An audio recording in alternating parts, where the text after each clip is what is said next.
C'est une nouvelle production sur le Volcan News. Mesdames et messieurs, bonjour et bienvenue à suivre ces flashs d'information. C'est lundi 15 décembre 2025, les forces armées de la République démocratique du Congo ont lancé des frappes aériennes contre l'opposition de M23 AFC et ses alliés dans plusieurs agglomérations autour de Minembwe, dans les sites Kivu. Ces villages sont au cœur des convoitises des Twiraheno.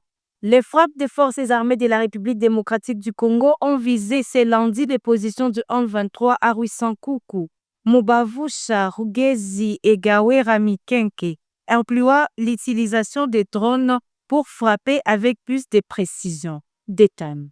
Le dimanche 14 décembre 2025, vers 11h30, des bombardements ont encore été signalés sur les positions du M23 à Ruitsankoukou, à quelques kilomètres de Minembwe Centre.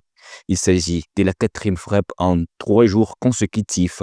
Le vendredi 12 décembre, le village de Mikenke avait été bombardé. Le samedi 13 décembre, les villages de Rugezi et Karege ont été touchés et ce dimanche 14, c'est Ruitsankoukou qui a subi un bombardement. Cette intensification de frappe est liée au soutien présumé du Rwanda qui, selon l'Organisation des Nations Unies, fournirait des hommes et des munitions aux combattants.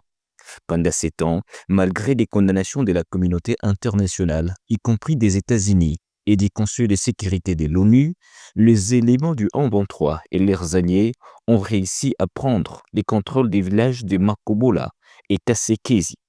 Les avancées vers Pemba se poursuivent avec l'objectif de prendre également Suima et Mboko, à moins que les forces armées de la République démocratique du Congo et les Wazalendo n'interviennent pour stopper cette progression. Cette offensive, dont le territoire de Fizi est crucial pour le M23 qui cherche à consolider sa gouvernance à Uvira et à se préparer à une nouvelle avancée vers Kalemi dans la province du Tanganyika. Il est important de rappeler que depuis la chute de Bunagana en juin 2022, le gouvernement congolais a maintes fois promis une riposte et une offensive diplomatique, mais aucune action significative n'a été entreprise à ces jours. Pendant ces temps, la souffrance des civils ne cesse d'empirer avec des milliers de Congolais toujours déplacés, vivant dans des camps au Burundi, à Beni, à Walikale et ailleurs. L'information reste en continu sur le Volcan News. Merci à vous de nous avoir suivis. Portez-vous bien. Au revoir.